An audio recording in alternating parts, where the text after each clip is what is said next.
Okay, so imagine this for a second, right? You decide, you're going to speak out against the government, maybe write an article or go to a protest or something.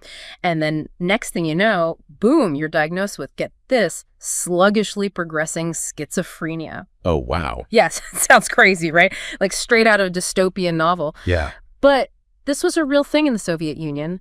They used psychiatry as a weapon, basically calling it punitive psychiatry, to silence anyone they saw as a threat. It's a pretty dark chapter in history. And you actually gave us an interview with a Bulgarian psychiatrist, Dr. Petar Marinov, who saw all this firsthand. Oh. And yeah, his perspective is really eye-opening. It really makes you think. Yeah, you're right. That kind of control is terrifying. And I think to really understand how it worked, we need to think back to what life was like in the Soviet Union, especially, under Stalin. Back then, any kind of dissent, any little voice that spoke out against the government was met with immediate and brutal repression. Right. So they really took control, huh? Oh, absolutely. So it was really like they weaponized psychiatry. Yeah, exactly. Oh. They took something that was meant to heal, to help people, and twisted it into a tool for control. It's really disturbing when you think about it. For sure. And you can really see the impact of this on individuals. I mean, think about Valeria Novotorskaya, the journalist whose photos we saw in the research before and after her time in a Soviet psych ward. The transformation is just unbelievable. Yeah, it's chilling. She goes from this vibrant, energetic woman to, well, someone who looks completely defeated. Yeah. And it really highlights the insidious nature of what they were doing. This wasn't just about controlling people's behavior on the surface.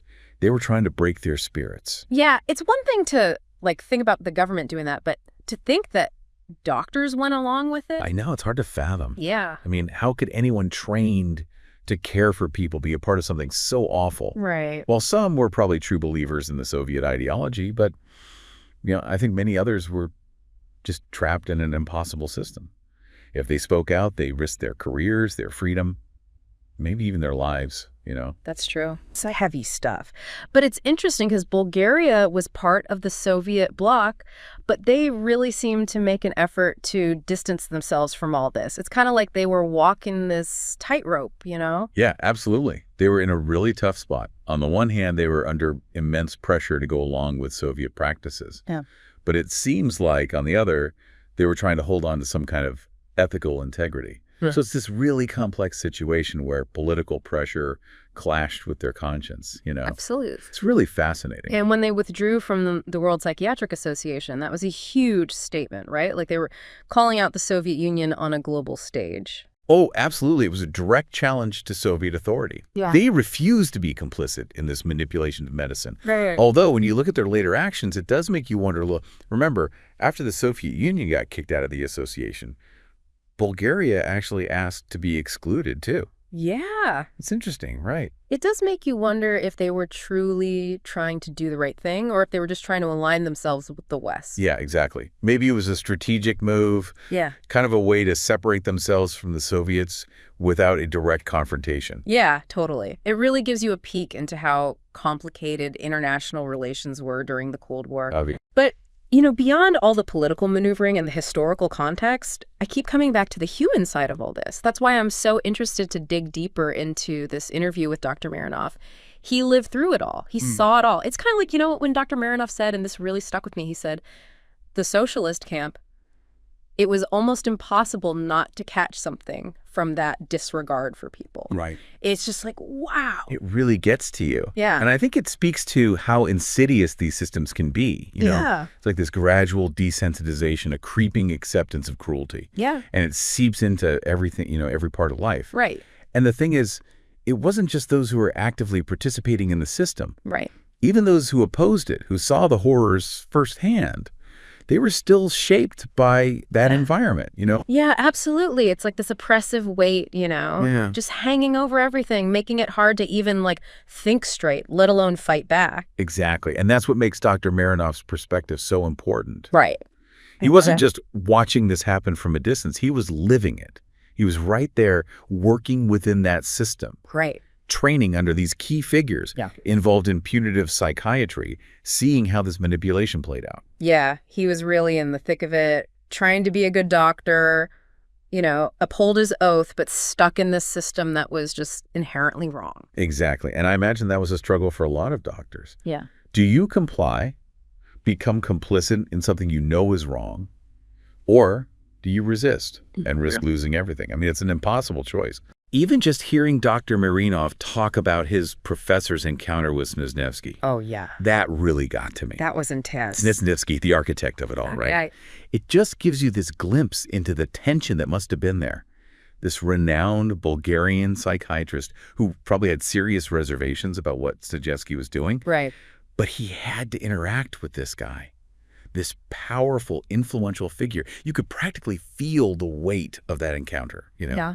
The things left unsaid, the fear, the defiance. Yeah, for sure. It's easy to get caught up in the big historical picture, the Cold War and all that. Right. But then you hear these stories, and you remember that history is made up of people's lives, real people, making choices, dealing with the consequences. And sometimes those consequences... Yeah, some of them are just awful. They're horrifying. I mean, like that thing Dr. Marinov said about the Russian textbook, the one that just casually mentions Georgy Markov's assassination. Oh, yeah, I know exactly what you mean. Like, it just sends chills down your spine, Chilling is right. This guy gets assassinated with a poison-tipped umbrella. I know. And it's just a footnote. It's just a footnote. Like, it's no big deal. It's unbelievable. That says so much about the mindset back then. Totally. Violence, even something as brutal as murder, it was just another tool for them. A means to an end and nothing more. Exactly. And the fact that they would put that in a textbook, like so casually, it shows a total disregard for human life. It's scary. It is scary. And it makes you think, because the pursuit of knowledge, the advancement of science, I mean, those things can't be separated from ethics. Right, exactly. They're intertwined.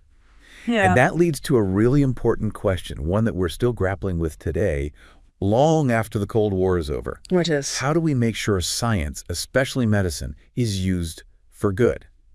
That it's used to heal, to help people, not to control them. It feels like such a big question, It is. How do we stop this from ever happening again? How do we make sure that science and medicine are never used like this again? Well, for one thing, I think it requires us to be really, really careful. We can't let our guard down, Right. We need strong ethical guidelines for any kind of research, total transparency in medicine.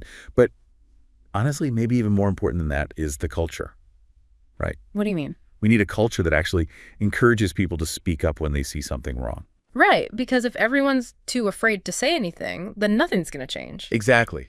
Yeah. Silence only helps the people in power, the ones who want to exploit the system. Yeah. It takes guts to stand up and say, hey, this isn't right.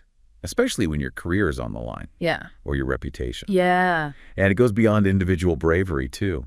We have to build systems where speaking out isn't seen as a threat, where it's actually valued. Right, like it's a good thing. Exactly. Because it is a good thing. It shows a healthy system when people can speak their minds. Yeah. Despite everything that happened, Dr. Marinov seems really hopeful about the future. Oh, yeah.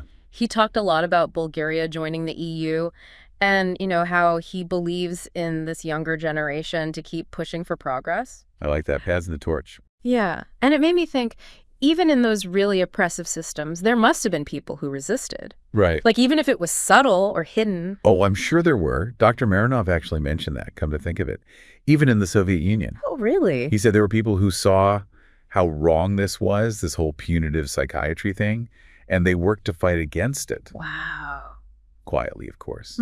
They couldn't be obvious about it. It kind of gives you hope, right? It does. Like, even when it seems like everything is awful, there are still good people trying to do the right thing. It's inspiring in a way. Makes you realize that one person can make a difference. Totally. Well, on that note, that feels like a good place to wrap up, right? It's a lot to think about. It is. The history of all this, how easily power can be abused, but also, the resilience of the human spirit. And the importance of speaking out. Exactly. All right. Well, until next time.